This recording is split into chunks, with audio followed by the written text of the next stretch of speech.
You know the most unhealthy dynamic जो Indian marriages में देखा जाता है is when a woman is mothering her own husband. उसको सिखाया भी यही जाता है बचपन से कि तुम ज्यादा समझदार हो क्योंकि तुम लड़की हो, तुम में ज्यादा पेशेंस है, तुम मल्टीटास्क कर सकती हो। तो लड़कियों को हमेशा से उनके दिमाग में ये बात डाल दी जाती है कि you have to be more responsible in a relationship, चाहे वो किसी के साथ भी रिलेशनशिप हो। अगर उसके और उसके फादर की रिलेशनशिप है, भाई की रिलेशनशिप है, मम्मी की रिलेशनशिप है, दादा दादी, एनीबडी, एंड देन लेटर जब सास ससुर है और अपना हस्बैंड है, उस केस में भी the girl has to be more responsible. But this is so unhealthy because this puts a lot of pressure, a lot of expectations on the girl कि उसको अपने नीड्स तो भूल जाने चाहिए, उसको सबके लिए अवेलेबल रहना है, रेडी रहना है, सबकी जरूरतों का ध्यान रखना है, कभी किसी को कोई शिकायत का मौका नहीं देना। I mean why are we putting so much pressure on women? Women and men both are same. कोई भी ये चीज ना पेट से सीख के नहीं आता, उसको सिखाया जाता है। ठीक है, मैं मान सकती हूँ एक नर्चरेंस वाली फीलिंग एक लड़की में हो सकती है inherently, although that is not proved कि ऐसा होता ही है, like it is given. But a woman is not a mother to her own husband.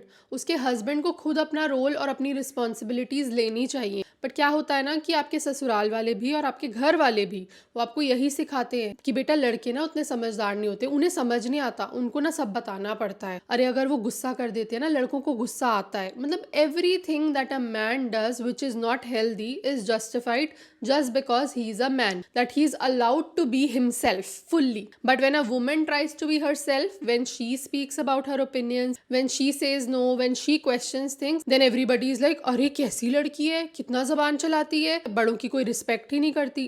लड़का अपने हिसाब से जी सकता है बट लड़की से सारी समझदारी की एक्सपेक्टेशन होती है। And this is unfortunately the core of the patriarchal mindset, जहाँ पे लड़कियों के ऊपर सारा ब्लेम दे दिया जाता है या रिस्पॉन्सिबिलिटी दे दी जाती है to be the responsible one. But then we see कि उसका रिजल्ट क्या होता है। लड़कियां सफर करती हैं, उनकी फिजिकल हेल्थ, उनकी मेंटल हेल्थ सब खराब है because they are carrying so much weight alone. And wives end up raising their own husbands even though the husband is an adult himself. और कुछ हस्बैंड एक्चुअली में बहुत एंटाइटल्ड फील करते हैं क्योंकि उन्होंने अपनी मदर्स को सेम करते हुए देखा है कि पापा की सेवा करती थी मम्मी, सास ससुर की सेवा करती थी, पापा तो एक ग्लास भी नहीं उठाते थे, किचन में जाते भी नहीं थे, कपड़े क्या एक हैंकर चीफ भी नहीं धोया। ये कोई बहुत प्राउड होने की बात नहीं है। Men are supposed to carry their own weight just like women are. Women need to reevaluate कि वो कितना देती हैं एक relationship में. Are they overdoing it and why they are overdoing it? Those are the people who are misusing you and you are letting that happen just because you don't want to be labeled as a bad woman. And then women say कि हमारी कोई respect ही नहीं है, कोई हमारी value नहीं करता